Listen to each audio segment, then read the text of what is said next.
All right, hello, welcome everyone. Thank you for tuning in to Diagnostic's latest webinar. Today, our speaker is Dr. Alice Garrett from the Institute of Cancer Research in St. George's Hospital, who will be speaking on variant interpretation in cancer susceptibility genes. Here is a brief look at our agenda today. My name is Ian Moore. I am a network development manager with Diagnostics. I'm going to give a brief introduction about who we are as a company. I will then turn it over to Dr. Garrett for her talk, and at the end, we will dedicate some time to audience Q&A. At any time during the presentation, if you have questions, there should be a box below your screen. Feel free to type your questions into there, and then we'll be able to ask Dr. Garrett at the end. So Diagnostics is an end-to-end services provider and data analytics company, and our mission is better testing, better treatment. We're building towards a future testing ecosystem where all patients receive the right treatment at the right time. We believe that labs need to be involved earlier in the precision medicine decision-making process. We have experience in almost 100 disease pathways, and we've worked on every precision medicine brought to market with 36 of the top 40 pharma clients. And we also have a global presence across 53 countries, which enables knowledge sharing across a vast range of topics. All diagnostic labs, regardless of shape or size, can benefit from a free DXRX registration membership, and we view this collaboration as having a positive patient impact all over the globe. Through a free DXRX membership, you receive free access to easy-to-navigate US claims data dashboards, a curated feed of CDX and precision medicine news and resources, Diagnostics and pharma-sponsored collaborations for both labs and pathologists. In addition, you get more lab-focused webinars from speakers like the one that you have right now. So with that, it is my pleasure to introduce Dr. Alice Garrett. Dr. Garrett is a clinical cancer geneticist currently working as a locum consultant at St. George's Hospital in London. She completed her PhD in the field of genetic susceptibility to sarcoma at the Institute of Cancer Research in London, where she is now an honorary clinical lecturer working closely with the Cancer Variant Interpretation Group. Dr. Garrett, thank you for joining us today. And with that, I will turn. Thank you so much, Ian, and thank you to Diagnostics for having me today. And thanks everyone for joining as well. So today, the main kind of learning objectives from today are to talk about variant interpretation in cancer susceptibility genes and to compare that to how we might approach variant interpretation in other contexts. We're going to focus also a little bit on a possible approach to the interpretation of reduced penetrance variants and think about how we also might approach variant reclassification, which is a particularly tricky area. And so I'm just going to sort of structure the talk as I kind of outlined before to go through all of those learning objectives. But as well as the sort of a bit of the background information, I'm also about variant interpretation in general and how it pertains to cancer. I'm also going to do a little bit of an introduction to the Cancer Variant Interpretation Group UK that I do a lot of work with. And just before I continue, my conflict of interest is that I've previously done a sponsored webinar for AstraZeneca. So just to start off with, some general background to the variant interpretation in the germline, and just to be totally clear about what we're talking about today, if we think about the germline variants versus somatic variants, germline variants are those variants that are present in the gamete. Apologies. So they're present right from the first cell and form part of every cell in the body, including in the germline. And those variants can therefore be passed on to offspring. And if we compare that to somatic variants, particularly thinking, for example, in the context of cancer, these are variants which have developed some time during a person's life and might be present only in a sort of subset of cells, for example, that of a cancer, and those variants are not passed on to offspring. So they're not inherited and they cannot be passed on. And today I'm going to be focusing just on the germline variant interpretation, and that's sometimes those variants are sometimes also called constitutional. So what are the things that we have to think about when we're doing germline variant interpretation? So, you know, we're usually arranging genetic tests because someone's presented with a particular phenotype. So we need to think about the nature of that phenotype, how frequently we see it, what's known about the genomic architecture of that phenotype, and how specific is the phenotype we're seeing. We also look at the details of the variant we've observed. So what type is it? Is it nonsense, missense? How frequently has it been seen in the general population? And what proportion of variants of that type are pathogenic? And then we might also gather additional bits of evidence or have access to different tools, for example, the results of functional assays or in silico predictive tools. And each of those bits of evidence will have a certain amount of discriminatory power to determine whether a variant is benign or pathogenic. And anyone who has had any experience whatsoever in germline variant interpretation over the last 10 years or so will be familiar with this rainbow-coloured grid from the Richards et al. Paper from 2015, which was the standards and guidance for the interpretation of sequence variants, recommendations from the ACMG and AMP. And just to sort of familiarise people who haven't seen this before, basically each of these boxes corresponds to a different type of evidence, and the ones on the left of that red dotted line are evidence towards benignity, and the ones on the right are evidence towards pathogenicity. And each of those different types of evidence is allocated a different strength, so supporting, moderate, strong, and very strong. And in that paper, they set out how you might combine evidence of different strengths to give an overall classification, which would be likely pathogenic, pathogenic, benign, or likely benign. And then anything that we're not able to get into one of those categories would be a variant of uncertain significance. And this was a huge improvement in terms of consistency between labs and probably even within labs. It was a sort of categorical approach rather than a sort of quantitative approach. And it was, you know, having to cover a huge range of different situations in terms of the context of and types of genetic tests and their scope. So it's quite difficult to cover every different scenario, and there were areas of subjectivity within this general recommendation. Just some sort of examples of evidence items within this framework, some of which I've sort of alluded to. So you can get very strong evidence potentially under the PVS1 criterion if you've got a nonsense frame shift canonical splice, exon deletion or initiation codon variant. You might also get, if the variant falls within a mutational hotspot or a really important functional domain where we don't see a lot of benign variation, we might get moderate evidence under PM1 according to the original framework. And one of the criteria that can only be used in specific situations in terms of cancer susceptibility genes, but is more commonly used in a rare disease syndromic sort of context, is this PP4 criterion, which is about phenotypic specificity.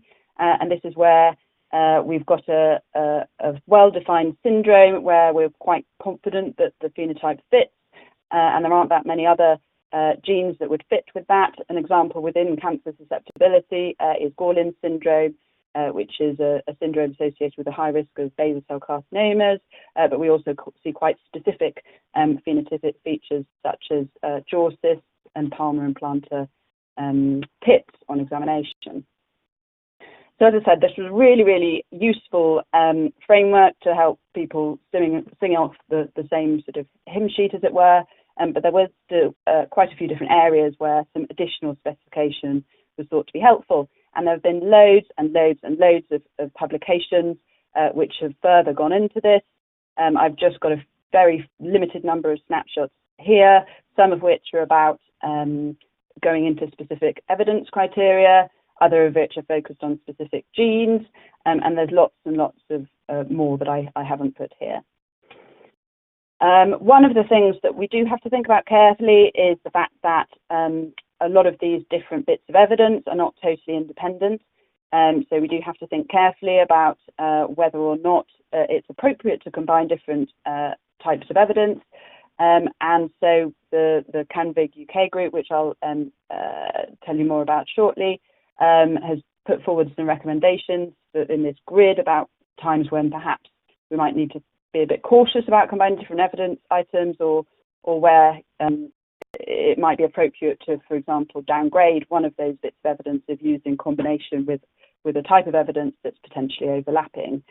For example, some of the predictive tools with some of the sort of functional results can be overlapping. So that was sort of the background to the way in which people tend to, pretty much all labs, I think, across the world now really, are approaching variant interpretation. And as I said, it was pretty much a categorical approach where you had these different strengths of evidence and then combine them in a particular way using the combinations set out. But actually, it was found that this framework fitted quite well within a sort of a Bayesian type of model. And what that meant in practical terms was that we were able to convert these categorical evidence strengths into points that we could then add up to give a total which would assist us with reaching our final classification. And then we could potentially go in and sort of work out likelihood ratios and things for the strength associated with different types of evidence, which then would allow us to be a bit more quantitative in the way that we're applying this evidence. And so, according to this model, what is a supporting bit of evidence would be 1 point, moderate would be 2 points, strong would be 4 points, and very strong would be 8 points. And then on the benign end of things, you'd get negative points potentially as well. And then you'd add up all of the points that you had, and the sum that you reached could give you a final classification. So if it's between 6 or 9, for example, you get a likely pathogenic classification, and 10 or above will give you a pathogenic classification. And that I found, sorry, something was a bit funny coming up with my slides. So yeah, and I find that quite a helpful way to think about this.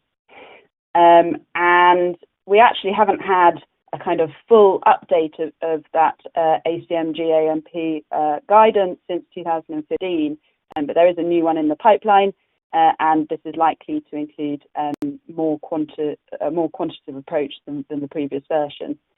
And one of the ways in which this can be helpful is in terms of moving a little bit away from that quite binary or limited categorical approach where you put your variant into one of these 5 categories: benign, likely benign, VUS, likely pathogenic, and pathogenic, and think of it more of a kind of continuous scale, really. In my opinion, it's particularly important for the variant of uncertain significance category, because clearly if you've only got sort of 0 or 1 evidence points, there's very limited information, and, the likelihood of that variant being pathogenic is actually still pretty low, even if it's technically uncertain significance.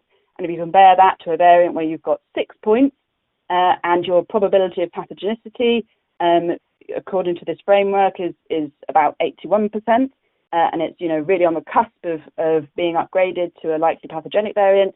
So I, as a clinician, would counsel that quite differently to variants in the sort of lower end of the spectrum, and we sometimes refer to those 5-point VUS as a sort of hot VUS, as opposed to a cool or an ice cold one where there's a lot less evidence. And actually, even within the likely pathogenic category, that corresponds to a probability of pathogenicity of between 90 and 99%. And, again, the likelihood of that variant sort of staying as it is going to vary depending on the strength of evidence you have available. So actually, I find it useful to know where a variant sits within that category when I'm counselling a patient. So that's sort of a background to variant interpretation in general, cancer susceptibility gene or not. But now I'll go on to think a little bit more specifically about cancer susceptibility genes.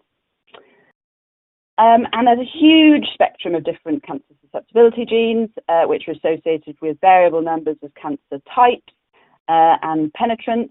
And penetrance is the proportion of people carrying a variant in that gene who go on to develop the phenotype, in this case, cancer.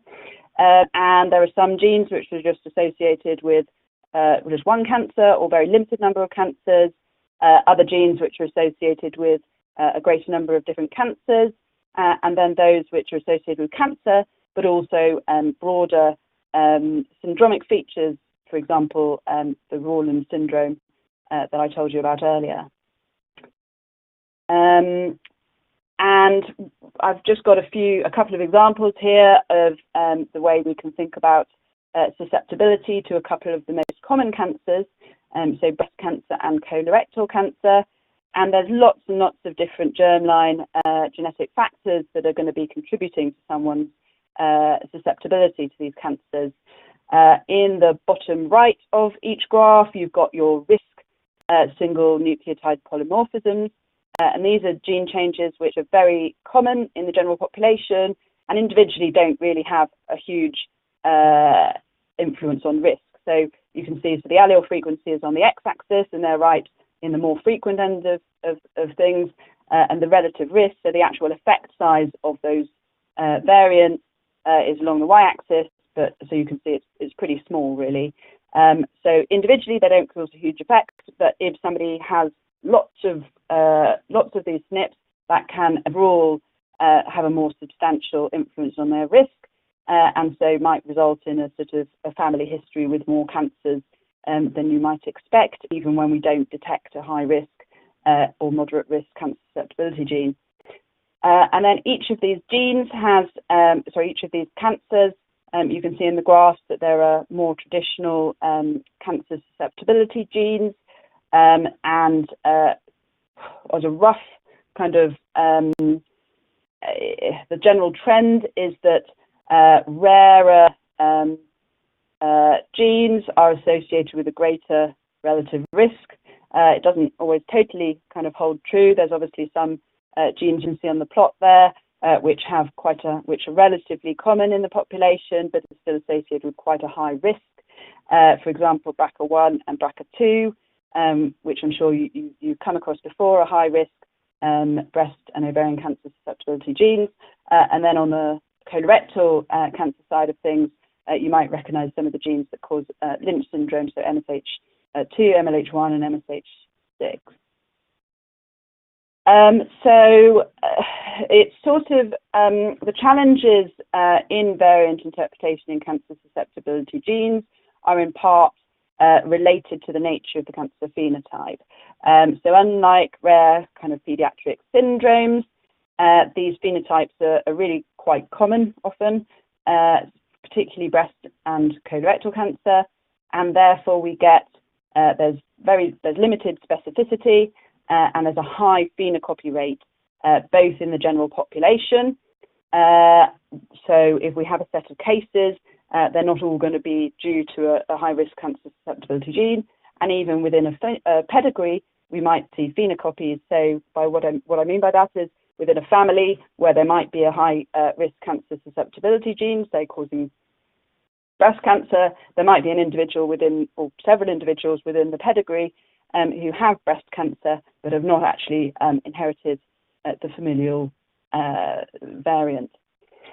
Another challenge is the late onset of a lot of these cancers, which means we might not know who within a family will go on to develop cancer and know whether to assign them as affected. Well, they wouldn't be affected at the time that we're sort of reviewing the pedigree. In addition, because these cancers may only occur after people have had children, they don't necessarily impact on reproductive fitness, and therefore the frequency of these variants within the general population is much higher than variants which cause people sort of very life limiting and reduce the likelihood of reproductive fitness. This, one of the other sort of impacts of this is that most of the variants in the sort of big hitter cancer susceptibility genes are inherited rather than de novo. So they are inherited from a parent, they're not occurring for the first time in the proband. I've already kind of mentioned penetrance above, but even people who carry high-risk cancer cell susceptibility genes, there will be incomplete penetrance, and not everyone will be affected by cancer, and it might be age-related penetrance as well.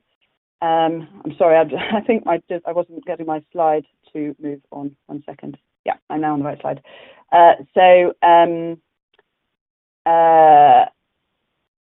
Yeah, and there's also the challenge that these phenotypes may sadly be associated with death.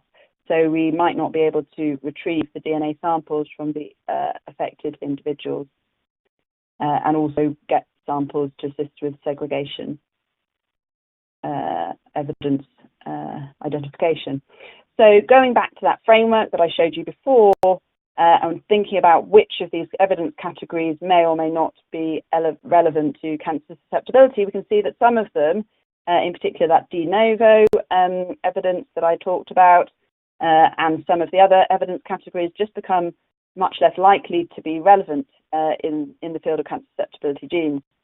And there are a few others which may be kind of relevant in specific situations. As I said, the phenotypic specificity evidence item might only be relevant in particular situations. And likewise, segregation is a challenge because of the high phenocopy rate and the complete penetrance rate, although we are increasingly have seen the development of tools which can take that into account and give estimates of sort of quantitative estimates of the strength of evidence from segregation, taking into account what we know about the penetrance in individual genes. So again, that's a sort of a bit of a taster of the challenges that we see in cancer susceptibility gene variant interpretation, but there are some opportunities as well. And the fact that this is often kind of relatively common phenotypes can be an advantage. For example, we may have greater access to case data because there is more studies done and greater number of cases observed, so we can potentially get some statistical power from that. And also, because these diseases are often, and genes are often quite well studied, we're more likely to have access to high quality, effective functional assays and predictive information than some of the rarer or less well studied genes. So that was a sort of introduction to variant interpretation in cancer susceptibility genes in general. I'll now just give a little bit of an overview of the work of the Cancer Variant Interpretation Group UK that I work closely with. So this group started in 2017 and now has over 400 members from clinical services and laboratories across the UK and the Republic of Ireland. We have monthly meetings virtually where we do things like develop consensus recommendations for the UK. We might bring tricky variants and try and use them for learning and also to achieve consensuses. And we might also have educational presentations and updates from international groups. And these are the results of a survey, which is actually quite old now. It's done over 5 years ago when we had much fewer members, but about half of people were clinical scientists. It's probably a bigger proportion now, actually. And sort of the majority of the rest were clinical geneticists, but there were some other professionals involved as well. And it's a mixture of people who do cancer genetics as their predominant or exclusive role, and those who have a broader range of activities. And we've got a range of different experiences with different cancer types as well. So there's a lot of the sort of resources that we work on are available on our website. So we've got, for example, the CanVIG-UK consensus specification, which is the UK approach in general to the interpretation of variants in cancer susceptibility genes. And this draws on international guidance. It sort of builds on that original 2015 ACMG-AMP framework. and also draws on additional recommendations that have been published since then as well.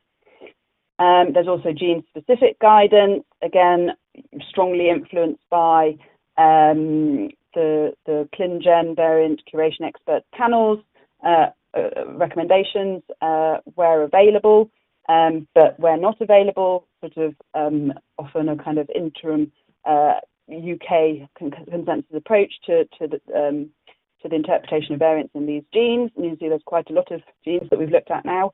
And we've had a look at some of the main functional assays that are used for variant interpretation in cancer susceptibility genes, and assessed how might be the appropriate evidence strength to apply this evidence during variant interpretation. We've also got report templates which help labs across the UK to have a bit more consistency and not worry too much about, the nuances of wording if there's a kind of a national agreed approach. So we've got them for lots of different scenarios. We also got a variant variant database called CanVIG-UK, which is run or has been developed by the three fantastic bioinformaticians and web developers that you can see on the right there. And there's also a YouTube tutorial about how to use this database if you want to have a play later. This has variant level resources for single nucleotide variants.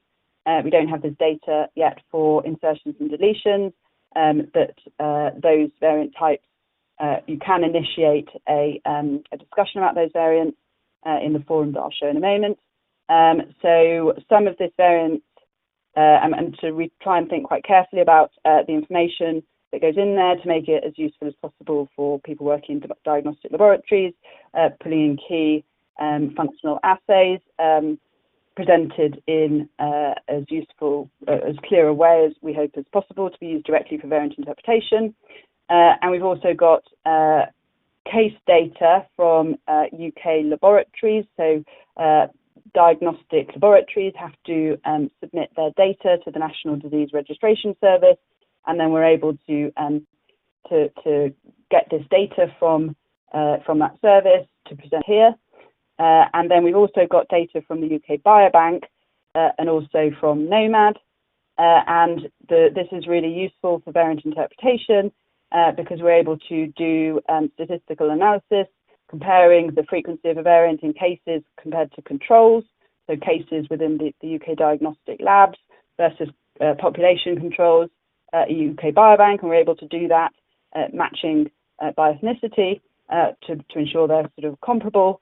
And we can, I won't go into the details here, but there is recommendations in the CanVIG consensus specification about how you might do those analyses.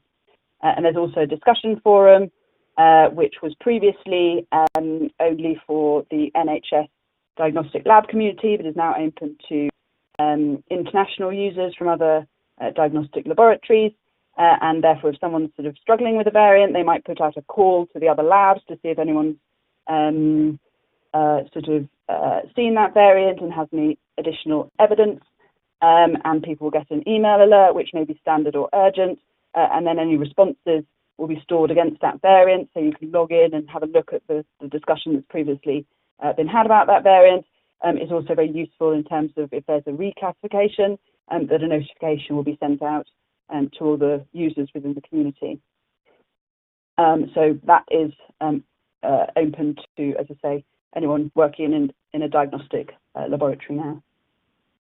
So I'm now going to move on to a specific example of a challenge that we've been trying to work out an appropriate response to within the CanVIG-UK community. And this is the interpretation of variants of reduced penetrance in high penetrance genes. And at the moment, our gene level penetrance estimates are sort of averages based on our observations of pathogenic and likely pathogenic variants, be that from segregation studies or case control data. But actually, that's almost certainly a bit of a simplification, and probably the true penetrance is actually different between different variants and also even for each phenotype that might be associated with a given gene. And this is a bit complicated and tricky. So to date, we've sort of largely ignored it, to be honest, because it's difficult enough to work out whether a variant is or is not disease associated, and whether to classify it as likely pathogenic or pathogenic without actually trying to do a variant level penetrance estimate, which we just don't really have the data for at the moment. However, there has been some evidence previously, particularly, as I say, in these well-studied genes, BRCA1 and BRCA2, that there are certain regions of the gene where you're more likely to develop ovarian cancer, and other regions where you're more likely to develop breast cancer if you've got a germline pathogenic variant there. And because this is sort of becoming more and more of an issue, sort of internationally, and the ClinGen group have commissioned a working group to sort of have a think about this, and this is a figure from one of their guidance documents, and it's sort of similar to those graphs that we looked at the start, thinking of the sort of relative risk associated with a variant. So right at the bottom, we've got those risk alleles, which have a very minimal effect individually on risk. And then right on the right-hand side, you've got your high penetrance variants, which are contributing in a greater way on an individual basis to a given risk. And then we've got these variants in the middle, which this group from ClinGen are calling low penetrance variants. And then within each of those groups, you can then have your confidence about how likely you think the variant you're observing is sort of truly associated with the disease. So you've got both your confidence about its association with disease, and then the sort of estimated effect in terms of on risk of that disease. And we're still sort of simplifying things by putting it into 3 categories, but that's because it is going to be a kind of continuous spectrum, but this is the sort of a more feasible way of kind of attacking the issue. And so within CanVIG, as I say, laboratories have been struggling with variants which they're a bit suspicious they could have a bit of a reduced penetrance compared to their normal variants. And we have we slightly changed the terminology that we use. We've been calling these reduced penetrance variants because, if you start off with a very high risk, your risk actually might not be low, but it is reduced compared to a very, very high risk, for example, associated with BRCA1. And then we've got standard penetrance variants, which are having the penetrance and the risk of disease that we have been, quoting to our patients for years now. So we were thinking about how we could modify this framework compared to the standard penetrance framework that we use, and we started with BRCA1 and BRCA2. And there is one kind of poster child of reduced penetrance in cancer susceptibility genes, which is this R1699Q variant. And the Enigma consortium, which is a huge international consortium looking at breast cancer susceptibility genes, in 2012 published some data indicating that this, they'd worked really hard to gather data from all over the world and demonstrate that this variant had a lower penetrance than a typical BRCA1 variant. And they published some updated data in 2018 demonstrating that this in a bit more kind of granular sense. So you can see that red line is the penetrance for a typical BRCA1 variant. The green line is the risk in the general population, and the blue line is this R1699Q variant, and you can see basically it's in the middle for both breast cancer and ovarian cancer. So it is associated with increased risk of cancer compared to the general population, but not nearly as high as a typical variant. And the Enigma group have also made some recommendations about how that might change the management of people found to carry this particular variant. And essentially you might start the breast screening a little bit later than you might do for other BRCA1 variants, think a little bit more carefully about whether it's appropriate to do risk-reducing mastectomies, and also the age or whether to do risk-reducing salpinguvectomies for the ovarian cancer risk. But unfortunately, we are very rarely in the luxurious position of having all of this beautiful data to give a variant specific risk. So we did it, and we sort of heard mutterings from the community that people were struggling with this. So we decided to do a little bit of a survey to see the scale of the issue. And essentially, so we start off by asking people how frequently they encountered this issue. And there was a variety of responses. The most common response was 2 to 6 monthly. We asked people how confident they felt in terms of classifying variants of reduced penetrance. So this is members of the CanVIG-UK community, predominantly clinical scientists in NHS diagnostic laboratories. And essentially, as individuals, the vast majority of people said they weren't very confident at all in doing these classifications. GLH stands for Genomic Laboratory Hub, which is the sort of regional laboratory group. So in collaboration with their sort of local and regional colleagues, people felt a bit more confident. But if there was a national discussion, people said that they felt a lot more confident. And everybody who responded to the survey said that they thought that some CanVIG guidance would be very valuable or extremely valuable. So we thought it was worth pursuing.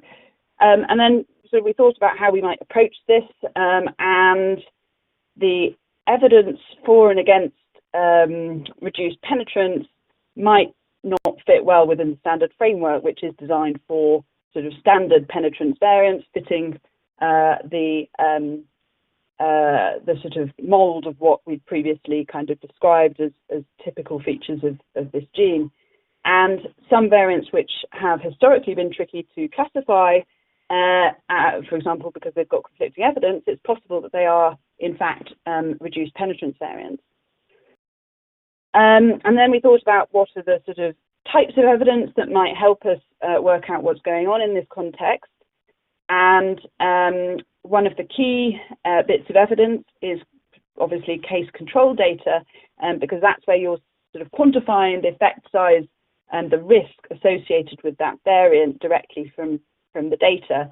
And so, for example, if you have a high penetrance breast cancer susceptibility gene, such as BRCA1 and BRCA2, you might expect the odds ratio to be above 4.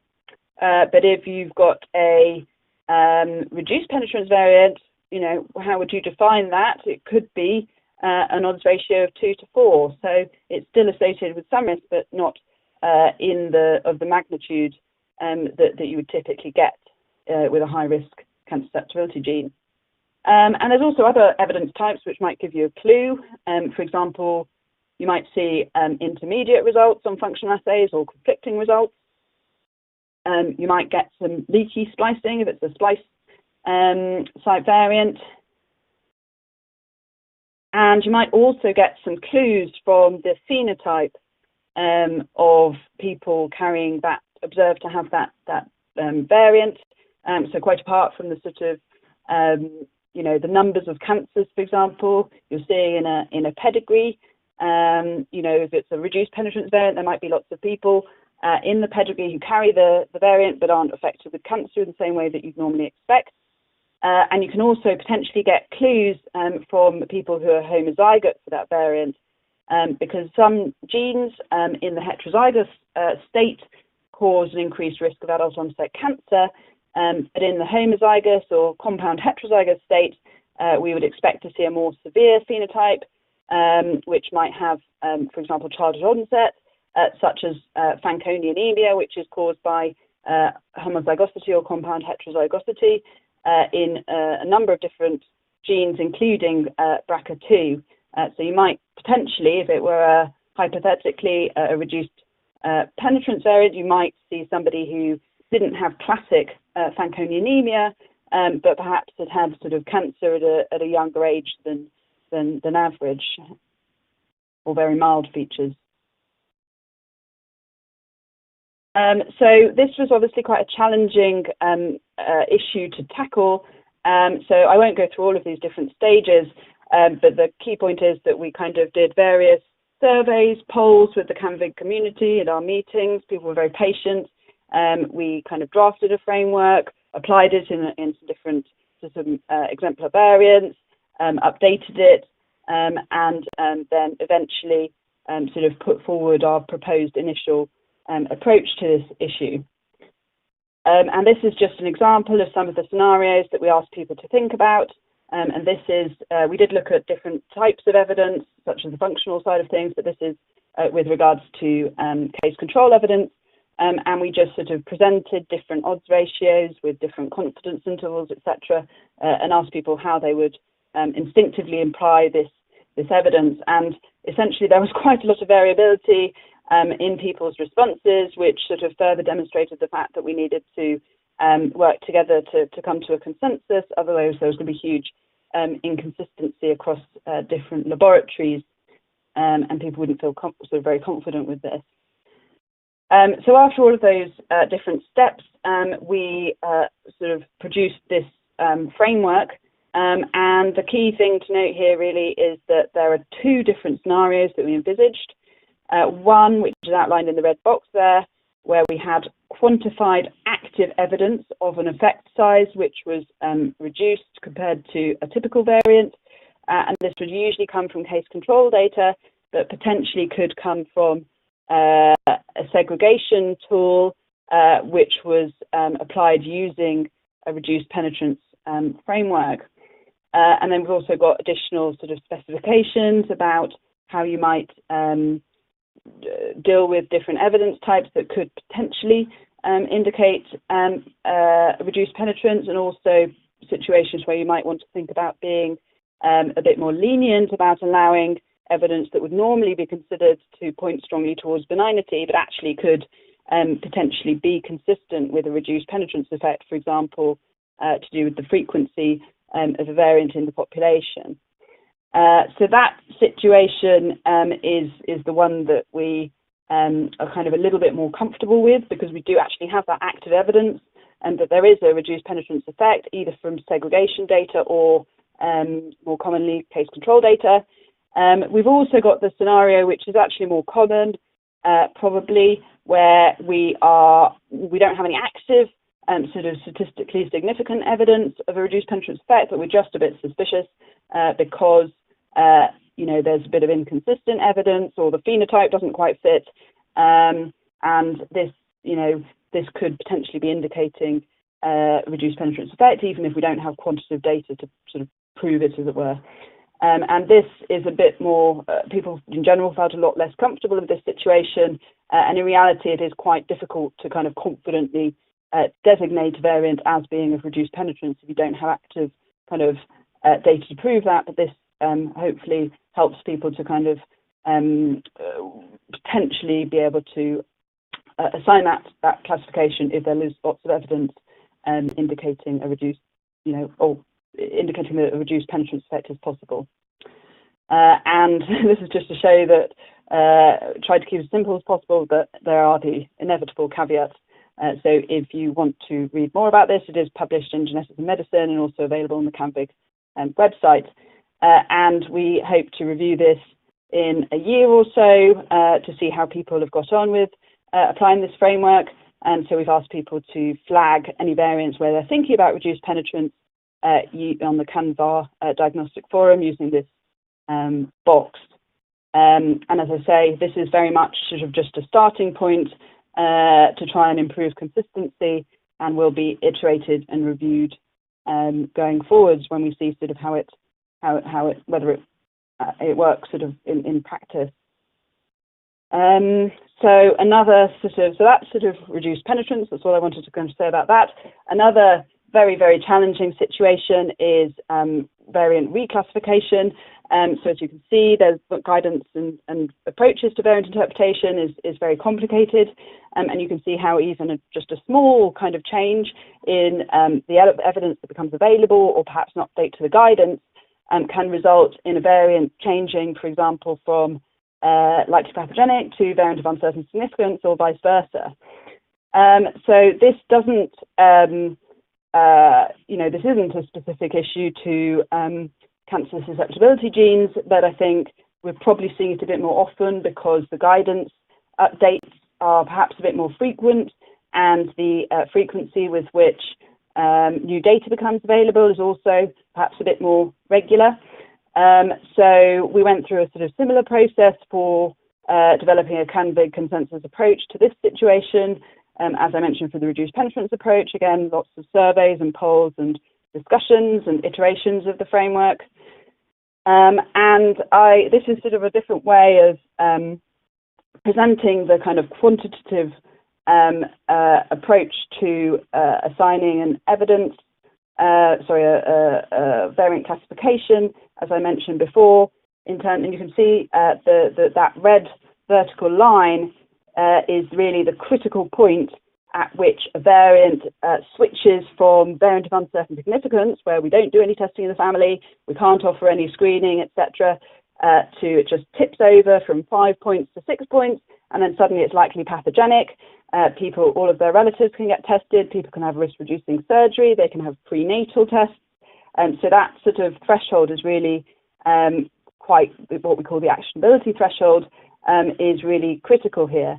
And you can see how variants within that red box, so within the sort of 4 to 7 point mark, you can see how it's not inconceivable that they could go up and down across that threshold, depending on the guidance, the evidence.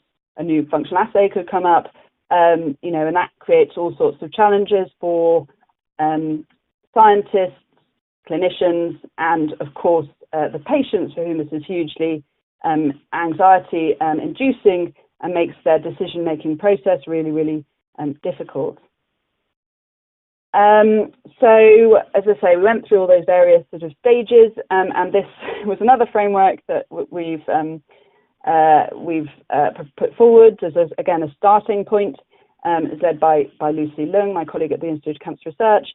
And the things that we take into account are the nature of the evidence that's resulted in the change in classification, the change in the score, so how many points have kind of have been added or subtracted to cause that change in classification. Obviously, whether it's an upgrade to, for example, to pathogenic from VUS or vice versa, and what the new classification is. And for each of those, suggested the approach that the laboratory might want to take in terms of when they issue reports, when they alert other laboratories, etc. And also the clinical team, the situations in which it might be appropriate to proactively contact families that have been seen historically, what to do about new families, and also relatives of historic families. So this doesn't make this problem any easier to deal with when you kind of encounter it in real life, as I have found recently. It's still really, really stressful for everyone involved, but most importantly, of course, the patients. But at least this does allow some sort of slightly more consistent approach and makes one more confident that one is doing something which is consistent with a national approach, and that it's likely that other services would do a similar thing if they encountered an equivalent scenario. And just to highlight that the rows in red are those situations where you've got a variant which is of potentially at the sort of at the threshold of that actionability kind of threshold, and it could sort of tip either way. We call that sort of potentially changeable classifications, and those obviously need to be dealt with particularly sensitive, because these variants bouncing backwards and forwards between likely pathogenic and pathogenic cause all sorts of issues for everyone involved. So this approach hopefully is aiming to be a bit more sort of sustainable and standardized, and allow appropriate use of clinical resources as well. And again, very much a starting point, and will be iterated as we see more and more situations where we need to think about this issue. And again, this has been published in Genetics and Medicine and is also available on the CanVIG website. So I just wanted to say a huge thanks, just to finish off with, to everyone who's been involved in this work. So the Professor Claire Turnbull at the Institute of Cancer Research, from whom I've borrowed several of these slides, in fact, and the program manager, Beth Tor, Sophie Allen in the team in particular, who does vast amounts of work for CanVIG-UK. We've also got a fantastic steering committee group, CanVIG Steering and Advisory Group, who puts in a lot of work and attend a lot of meetings to help with all this work. And of course, we couldn't do any of it without the CanVIG-UK membership, our national and international collaborators, and Cancer Research UK, who funded the CanGene CanVAR programme, which has funded a lot of the work of CanVIG-UK and other activities within the group for a number of years. So hopefully, I'm not sure I shared this slide at the start, but these were the objectives that I was hoping to cover, and I hope that you've found this interesting, and happy to take any questions that you may have. Thanks, Dr. Garrett. Definitely interesting, engaging. Really appreciate you sharing your experience and insights with this. So we do have some questions. The first one we'll lead off with is, could you elaborate on the specific challenges you faced during the iterative development of the reduced penetrance classification framework, and how were these addressed? Yeah, so I guess it's always the same when, trying to reach any kind of consensus with quite a large group of people working in with different experiences and different perspectives in terms of trying to come and trying to, I guess, create a framework which largely works for the majority of situations. It's sort of, so the way because you're always going to come up with situations where it's like, oh, well, if we, there's two options, we choose this way, it works for this variant. If we choose this option, it works for this variant, but not this one. So it's often kind of trying to reach some sort of pragmatic agreement, which isn't going to be perfect for all scenarios and isn't going to fit in 100% with everyone's prior kind of thoughts, but most people largely agree seems reasonable. So the way we did have quite a few exemplar variants, and there was definitely one. So the first main kind of draft that we shared with the community, it worked for a couple of the scenarios we had, and there was pretty good consensus that everyone was happy that it worked and we could classify the variant using that framework as reduced penetrance. But there was another scenario where there was some conflicting evidence, and it was very much a kind of almost a 50-50 split in terms of where people were at. So we did kind of take that into account and redraft the framework and bring it back with some new exemplars. And we still didn't reach 100% consensus, but we kind of got, the majority of people agreed that that was probably kind of an appropriate way forward. So, I guess it's sort of doing the best, taking input and reviewing the sort of the available options. But if no option is perfect, just going with, a first offering with the acknowledgement that we will definitely be kind of iterating this and accepting that it's not perfect for all situations. I hope that answers the question. For quite a long answer. Totally makes, yeah, 100%. Thank you. So the next question is, how did you determine the appropriate evidence strength adjustments for potentially contradictory or weakly pathogenic evidence in scenario B variants? Yeah, so this was really, really hard, and kind of it's sort of a circle where we don't have a good truth. If we had a good truth set, we could kind of try and quantify this evidence in a more objective way, and that is what we would love to do. But at the moment, the only real proper kind of exemplar variant is that R1699Q. So we just didn't have that kind of truth set with which to do the quantification, and this is why we had so many kind of loops of sort of discussion and surveys and votes, because we were trying to kind of take input from, we're extremely lucky to have a wealth of experience amongst the community and some really, really knowledgeable, experienced people. So kind of taking all of that insight to make what seemed like a reasonable starting point. But in all honesty, I don't know if we've had any variants. There's lots of ones that have been kind of put forwards as potential candidates for reduced penetrance under that scenario B situation, but I don't know if we've been able to kind of confidently give them the likely pathogenic classification, because obviously we're a lot more cautious in that situation. So it's quite, variants have to earn quite a lot of evidence before they're able to get that assignation. Mm-hmm. No, thank you. So this question kind of just goes for the general framework that your team and your group uses. So what are the key considerations for applying this framework to other disease areas beyond high penetrance cancer susceptibility genes? Do you think that's the consensus? Is that, I presume that's pertaining to our main cancer susceptibility? Is that the reduced penetrance or the main question? So I think the question is asking, sorry, you know what, let me go here too. So I think the question is also just getting at, let me put it in there, there you go.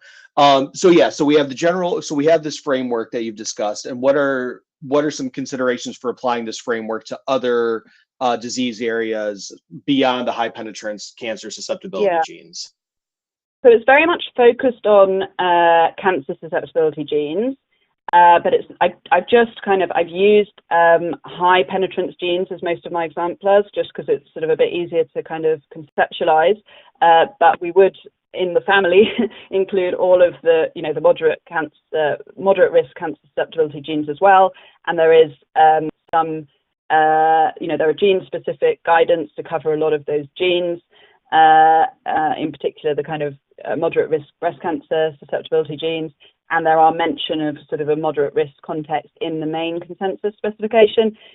There are a lot of the paradigms which would, I think, apply to various other situations. In particular, there's a lot of overlap with cardiac genes, so that those causing a high risk of inherited cardiac disease. Lots of issues with phenocopies and incomplete and age-related penetrance, etc. And also some of them are sort of common diseases. So a lot of it could be applied, but and we do kind of have contact with with people working on the cardiac side in the UK. But our kind of remit and our community is focused on cancer susceptibility genes predominantly. Mm-hmm. So it looks like we have time for one more question. What steps are being taken to validate the framework in real-world clinical settings, and how do you plan to update it based on feedback and new data? So I'm presuming that is relating to the reduced penetrance, because I kind of presented a few frameworks. Yes. I would say,